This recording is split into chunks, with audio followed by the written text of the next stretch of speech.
गाडी हिमाल चाहिँ त्यहीँ छेउमा थाकिदो रहेछ यार।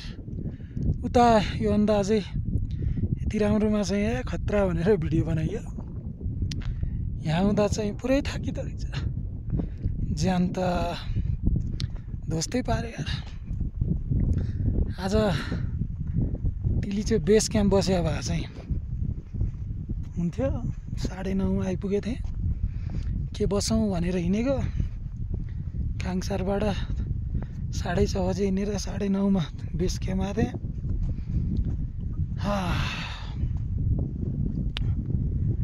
अनि त्यसपछि त माथि खाना खाएर चढेको। ज्यान त थाक्यो, ल्याम्मै हो नि ज्यान त। यस्तो छ यति घाँटे यो सेतो हेर्न आएको म सेतो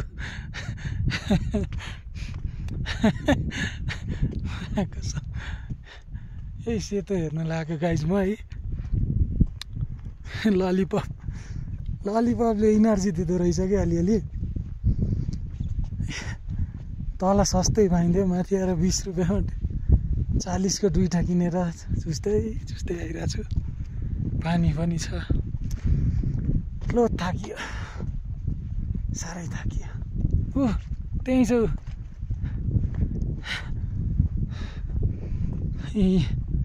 यता पग्लेछ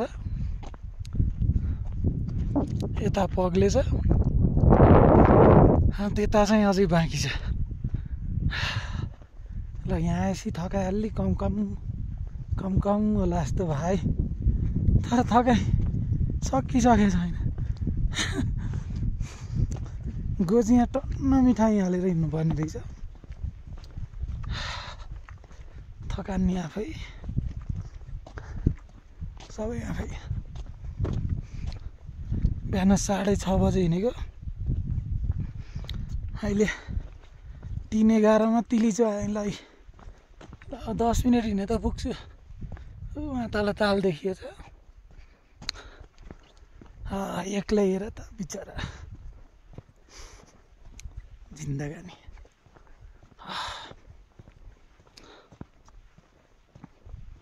हिँड्न चाहिँ पर्ने रहेछ।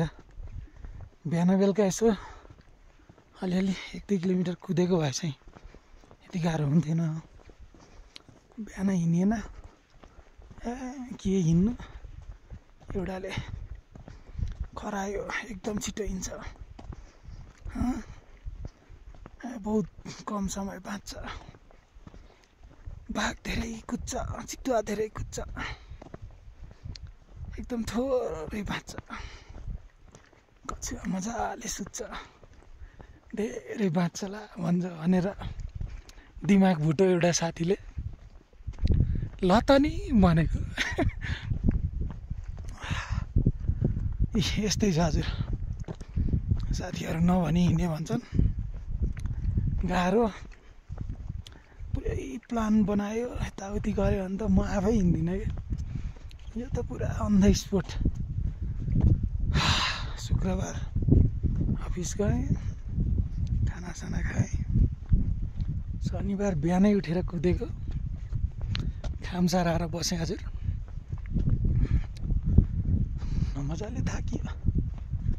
डम्बो लिएर आएको भए यहीँ पल्टिदिन्थेँ। यसै न उसै। अर्कोचोटि आयो भने त टेन्ट लिएर आउँछु, डम्बो, स्लिपिङ ब्याग।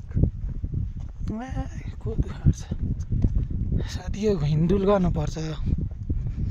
शरीरमा इनर्जी पनि हुनु पऱ्यो कि। मेरो त इनर्जी आज पुरै धामाधोल भयो नि। खाना खाएको, खाना के रहेछ।